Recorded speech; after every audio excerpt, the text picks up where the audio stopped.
వి gold trusted gold buyers తాకట్టులో ఉన్న బంగారాన్ని విడిపించి ఈ రోజు ఉన్న మార్కెట్ ధరకే కొనబడును. మరిన్ని వివరాలకు సంప్రదించండి 77107720.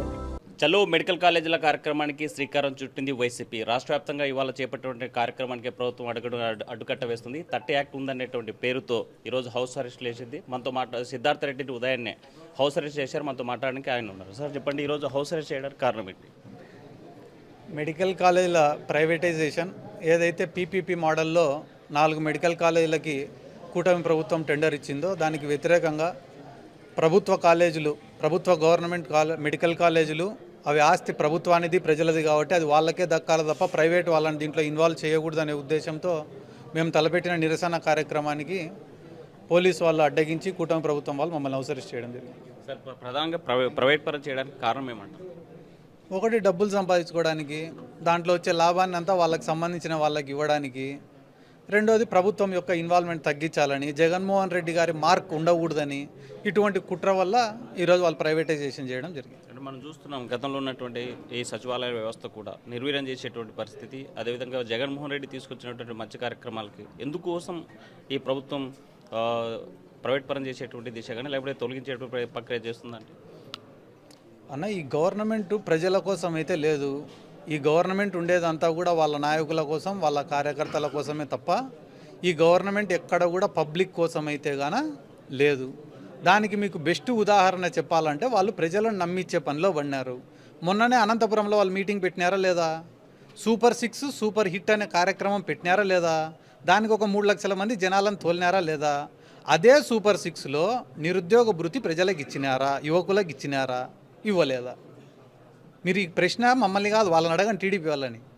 ప్రతి నెల మహిళలకు 18 సంవత్సరాలు దాటిన మహిళలకు 1500 ఎంతనో ఇస్తామన్నారు, ఇచ్చినారా లేదా? సంవత్సరానికి ఎన్ని గ్యాస్ సిలిండర్లు ఇస్తామన్నారు, ఎన్ని ఇస్తున్నారు? దానికి సమాధానం ఉందా? పెట్టుబడి సాయం కింద రైతుకు ప్రతి సంవత్సరం ఎంత డబ్బులు ఇస్తామన్నారు, ఎంత ఇచ్చినారు? దానికి సమాధానం ఉందా? ఊరికే పేపర్కి వచ్చి ఈరోజు అన్నదాత సుఖీభవ లాంచింగ్ 5,000 రూపాయలు డబ్బులు తీసుకోండి, సూపర్ 6 అయిపోయింది. తల్లికి వందనం లాంచింగ్. ఎంతమంది విద్యార్థులన్నా ఉండండి, మా గవర్నమెంట్లో 70 లక్షలు ఇస్తే మీరు 60 లక్షలు ఇస్తారు, అయినా అయిపోయింది, ఇచ్చేసినాం. వాళ్ళు నమ్మియాలనే ప్రయత్నం చేస్తున్నప్పుడు 4 పథకాలు ఇవ్వకుండానే సూపర్ 6 అయిపోయింది అన్నప్పుడు ఇంకా మేము చెప్పేదానికి ఏముంటుంది? ప్రజలకు తెలుసు కదా ఇచ్చినారా లేదా అనేది. నెంబర్ ఆఫ్ పెన్షన్స్ ఎన్ని తీసేస్తున్నారు ఈరోజు స్టేట్లో? కొత్తగా ఎన్ని పెన్షన్స్ ఇస్తున్నారు స్టేట్లో? తీసేసిన పెన్షన్లోనే 4,000 చేసినారా ఇప్పుడు? అంటే మనం చూస్తున్నాం, ఈ 14 నెలల పాలన ఎలా ఉందంటారు? జనాలను అడగండి, చెప్తారు.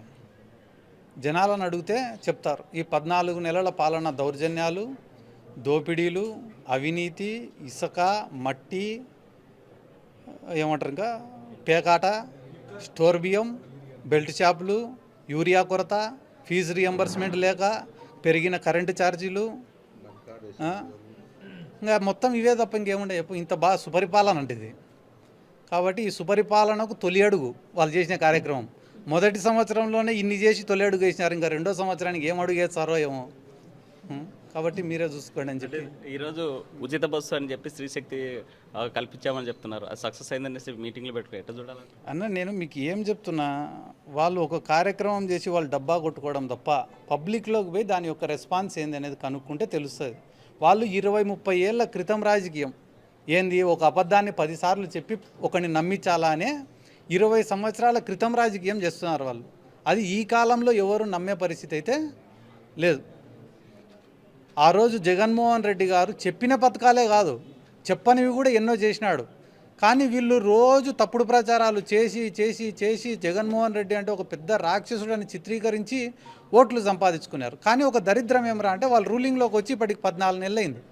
ఇంకా కూడా మా పైన బురద చల్లే కార్యక్రమంలోనే ఉండాలి తప్ప ప్రజలకు చేసే కార్యక్రమంలో వాళ్ళు లేరు.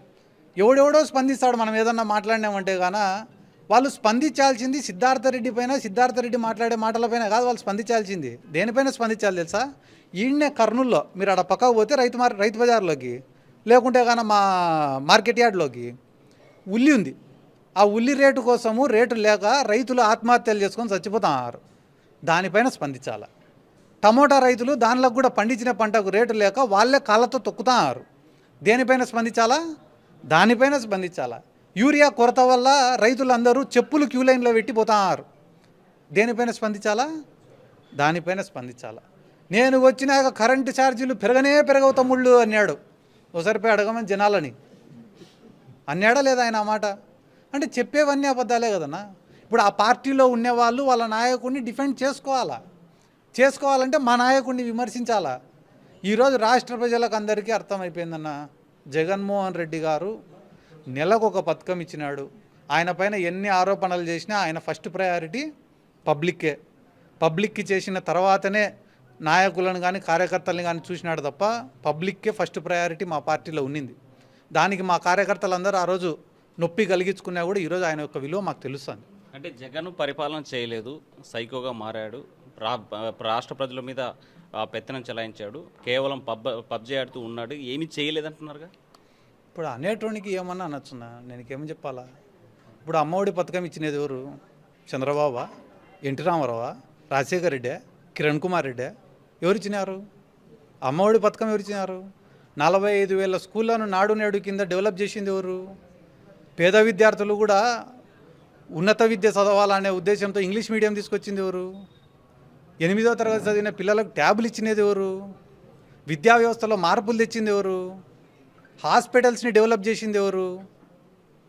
ఇవన్నీ ఏం కనపడవు, సైకో కూడా కనిపిస్తుంది. మా నందికొట్కూరు లాంటి మున్సిపాలిటీలోనే 2,800 పట్టాలు ఇచ్చింది ఎవరు? దాంట్లో 1,500 మందికి హౌసింగ్ శాంక్షన్ చేయించినది ఎవరు? ఒక్కొక్క గ్రామానికి 30 కోట్లు, 40 కోట్లు, 50 కోట్ల రూపాయలు వెల్ఫేర్ రూపంలో ఇచ్చింది ఎవరు? 17 మెడికల్ కాలేజీలు శాంక్షన్ చేయించింది ఎవరు? ఈ రాష్ట్రానికి పోర్ట్లకు పర్మిషన్ తెచ్చింది ఎవరు? ఫిషింగ్ హార్బర్లకు పర్మిషన్ తెచ్చింది ఎవడు? అయినా సైకోనే. స్టోర్ బియ్యం వ్యాపారం చేసేటోడు దేవుడు, షిప్పులు సీజ్ చేసేటోడు దేవుడు. నువ్వు చెప్పునా? అంత సులభంగా ఒక మాట అనేసినావు కదా, ఒక మాజీ ముఖ్యమంత్రిని, ప్రజల కోసం ఇన్ని మంచి కార్యక్రమాలు చేసిన ముఖ్యమంత్రి. నేనన్న మాట కాదు, టీడీపీ నాయకులు చెప్తున్న మాట. టీడీపీ నాయకులలో సగం మంది ఆయన పుణ్యాన బతికిన వాళ్ళు ఉన్నారు.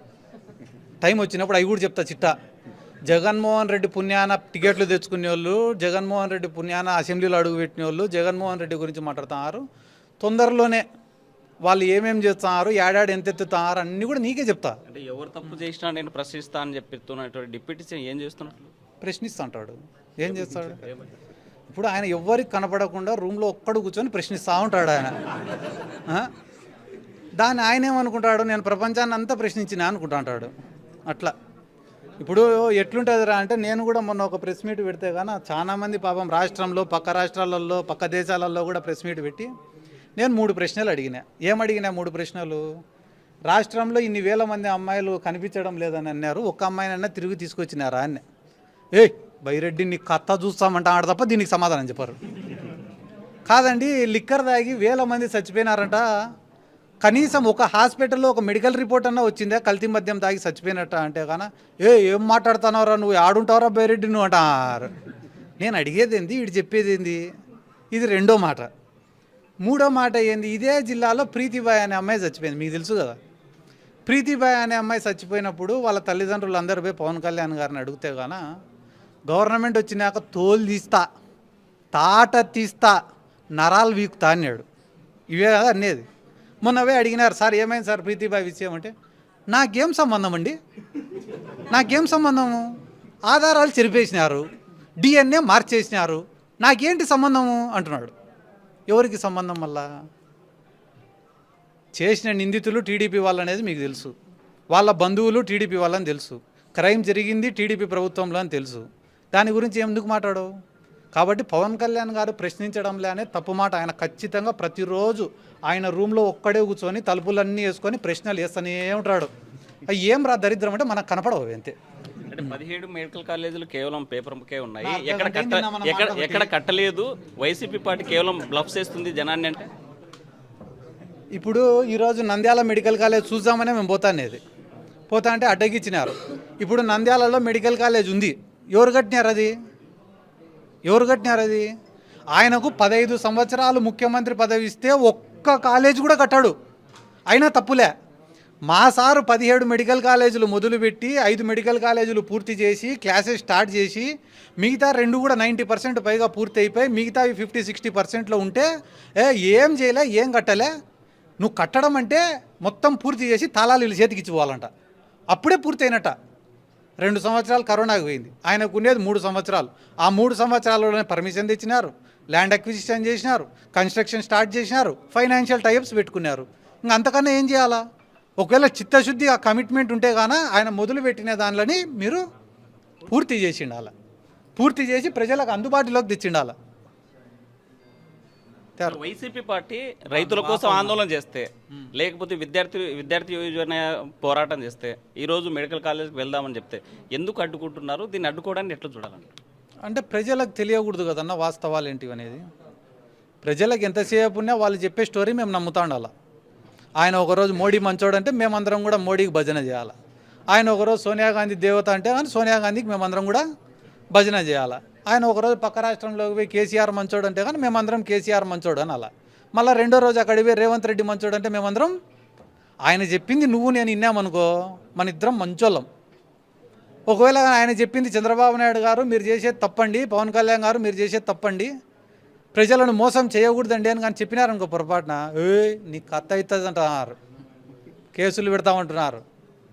సో సూటిగా ఈ కూటమి ప్రభుత్వానికి ఏం చెప్పదలుచుకున్నారు? ఇంకేం చెప్తావా ఇంతకన్నా? నేను అర్ధగంట నుంచి చెప్తాను నీకు.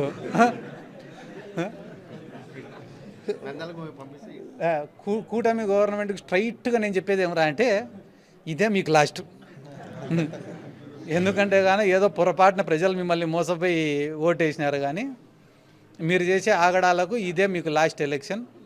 ఖచ్చితంగా జగన్మోహన్ రెడ్డి గారు ఏ రకంగా అయితే గాన పబ్లిక్ ఈరోజు ఆయనను ఎక్కడికి పోయినా కూడా స్పందన విపరీతంగా వస్తుందో అదే బెస్ట్ ఎగ్జాంపుల్ అన్న. ఎందుకంటే మేము కూడా చూసేటోళ్ళం బిఫోర్ ఎలక్షన్స్ కూడా ఈ సోషల్ మీడియాలలో కానీ గ్రౌండ్ లెవెల్లో కానీ అన్ని చోట్ల కూడా మేము మాట్లాడేటప్పుడు అక్కడక్కడ కొంత వ్యతిరేకత మా పైన వీళ్ళు సృష్టించిన ప్రచారం వల్ల చాలా వ్యతిరేకత మా పైన చూసిన మాట వాస్తవం. ఈరోజు 14-15 మంత్స్ కూడా కాలే కదా పబ్లిక్లోకి పోతుంటే జగన్మోహన్ రెడ్డి అనే పేరు వినపడితే కూడా కేకలు, అరుపులు, ఉత్సాహం, అభిమానం చూపించే పరిస్థితి. ఎందుకురా అంటే ఆయనని ఏ రకంగా చూపించినారో అటువంటి మనిషి కాదు అనే అభిప్రాయానికి ప్రజలు వచ్చినారు కాబట్టి ఇంత రెస్పాన్స్ పబ్లిక్లో ఇంత తొందరగా. లేకుంటే కానీ ఏందన్నా వీళ్ళు ఇన్ని మాటలు మాట్లాడుతున్నారు కదా. లాస్ట్ టైం మేము రూలింగ్ గవర్నమెంట్లో ఉన్నప్పుడు 2 ఏళ్ళు కోవిడ్ అప్పుడు వీళ్ళు ఇళ్లలో వండుకున్నారు, హైదరాబాద్లలో ఉన్నారు, ఎవరు రాను కూడా రాలే. ఎలక్షన్లకు సంవత్సరం రోజులు మున్నేంత వరకు వీళ్ళు ఎవరు నియోజకవర్గాలలో అడుగు పెట్టలే.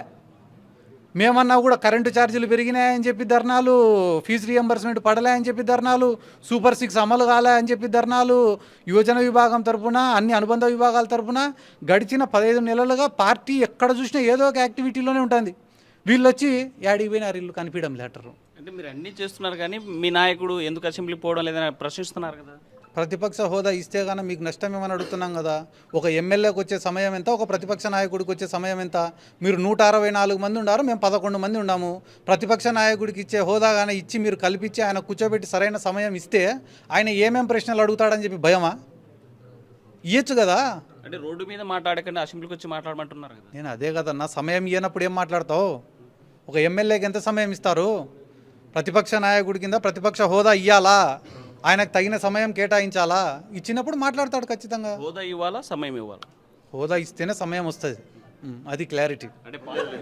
దయచేసి నమస్కారం, మమ్మల్ని హౌస్ అరెస్ట్ చేసి హౌస్లో పోతాం. ఇంకా మొత్తంగా చూసుకుంటే ఎన్డీఏ కూటమికి ఈ 3 నెలలే ఇదే చివరి ఛాన్సు. అయితే ప్రశ్నించాల్సినటువంటి పవన్ కళ్యాణ్ ఎక్కడ దాక్కున్నాడు?